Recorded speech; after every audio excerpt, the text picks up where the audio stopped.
Assalamualaikum warahmatullahi wabarakatuh. Kami dari kelompok 5 akan mempresentasikan hasil kerja dari kelompok kami yang berjudul hidrolisis total. Sebelumnya, perkenalkan kelompok kami yang pertama yakni Nurul Kamilah NIM 14, saya Ika Fitria Rahman NIM 16, Rohmani NIM 23, Dwi Nabila Oktavia NIM 39, dan Daniatul Islamiyah NIM 42. Apa sih hidrolisis total itu? Teman-teman ada yang tahu nggak? Jadi, hidrolisis itu adalah pemecahan ikatan kimia akibat reaksi air. Reaksi hidrolisis berjalan cukup lambat, tetapi dengan adanya asam atau basa, laju reaksi akan meningkat dan dapat terjadi dekomposisi yang signifikan.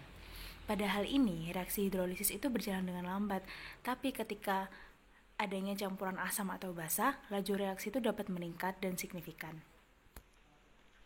Jadi apa sih Kak hidrolisis total itu? Hidrolisis total merupakan reaksi penguraian seluruh garam oleh air, yang mana komponen garam terdiri dari asam lemah dan basa lemah, berdasarkan jenis-jenis ion yang dihasilkan ketika garam terlarut dalam air. Jadi macam-macam garam yang terlarut dalam air itu mempunyai asam basa atau asam lemah, bahkan asam kuat dan asam lemah. Selanjutnya akan dilanjutkan oleh rekan kerja saya. Selanjutnya yaitu reaksi hidrolisis total. Reaksi hidrolisis total yaitu reaksi antara asam lemah dan basa lemah.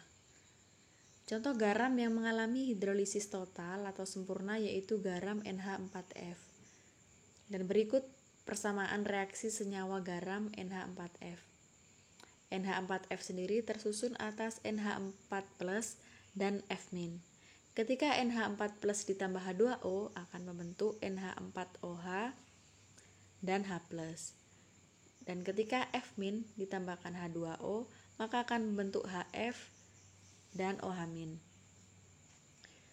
Proses reaksi hidrolisis garam NH4F menghasilkan ion NH4+ yang merupakan asam konjugat dari basa lemah NH4OH.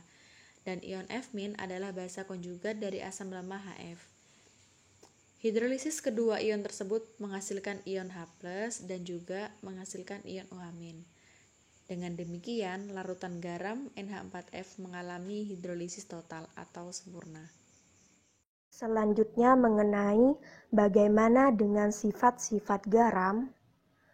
Sebelumnya, garam merupakan benda padatan berwarna putih berbentuk kristal yang merupakan kumpulan senyawa dengan sebagian besar lebih dari 80% disusun dari natrium klorida serta senyawa-senyawa lain seperti magnesium klorida, magnesium sulfat, dan kalsium klorida.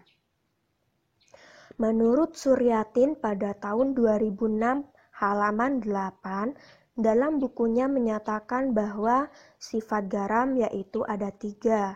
Yang pertama, dapat menghantarkan arus listrik. Dapat kita ketahui pada kelas 1 SMA kita sudah melakukan percobaan yaitu mengenai larutan elektrolit dan larutan non-elektrolit yang dapat disimpulkan bahwa larutan garam merupakan larutan elektrolit yang dapat menghantarkan arus listrik. Larutan garam merupakan larutan elektrolit dapat ditandai bahwa ketika larutan garam tersebut dialiri arus listrik yang berupa baterai akan ditimbulkan gelembung-gelembung gas. Gelembung-gelembung gas tersebut yang dapat menyimpulkan bahwa larutan garam merupakan larutan elektrolit atau larutan yang dapat menghantarkan arus listrik. Yang kedua, tidak merubah warna lakmus merah maupun biru. Menurut Suryatin, garam yang tersusun dari basa kuat dan asam kuat yaitu bersifat netral sehingga tidak dapat merubah lakmus merah atau lakmus biru. Yang ketiga, mudah menyerap air.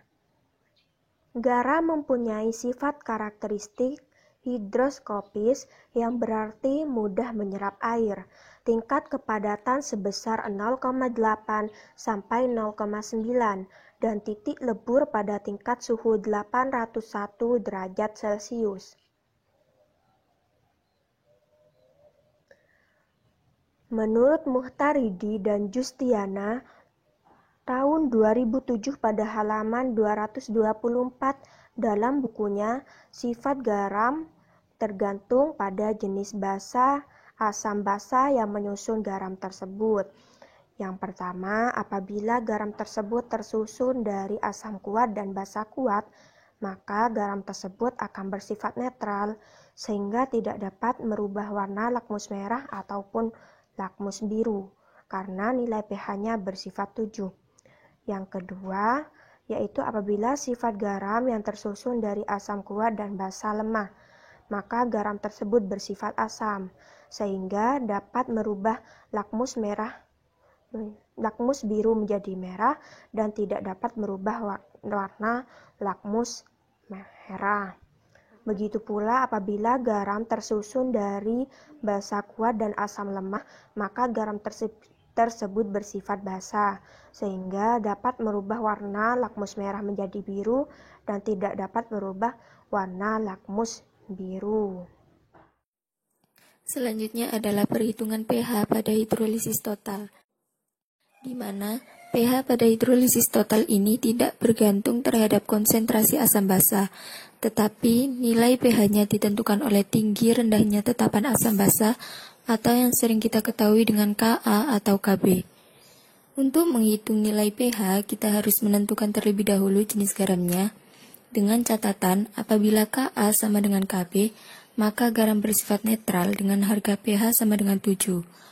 Apabila Ka lebih besar dari Kb, maka garam bersifat asam dengan harga pH kurang dari 7, dan apabila Ka lebih kecil dari Kb, maka garam bersifat basa dengan harga pH lebih dari 7. Setelah kita mengetahui jenis dari garam, kita dapat menghitung nilai pH dengan menghitung nilai H+ atau OH- terlebih dahulu. Untuk garam yang bersifat asam, kita dapat menghitung nilai H+-nya terlebih dahulu dengan menggunakan rumus akar KW per Kb dikali Ka, dan untuk garam yang bersifat basa, kita dapat menghitung nilai OH- dengan menggunakan rumus akar KW per Ka dikali Kb, di mana Kb merupakan tetapan basa lemah, KW merupakan tetapan ionisasi air dengan harga 1 kali 10 pangkat min 14, dan Ka merupakan tetapan asam lemah. Setelah itu, kita dapat menghitung nilai pH dengan menggunakan rumus pH sama dengan min log H+. Selanjutnya contoh soal hidrolisis total. Nomor 1, tentukan pH larutan NH4F 0,1 M dengan Kb NH3 sama dengan 1,8 kali 10 pangkat min 5 dan KaHF 6,6 kali 10 pangkat min 4. Di sini diketahui NH4F sama dengan 0,1 M, Kb dari NH3 sama dengan 1,8 kali 10 pangkat min 3, KaHF sama dengan 6,6 kali 10 pangkat min 4. Sedangkan yang ditanya yaitu pH dari NH4F. Di sini garam NH4F termasuk garam dari asam lemah dan basa lemah.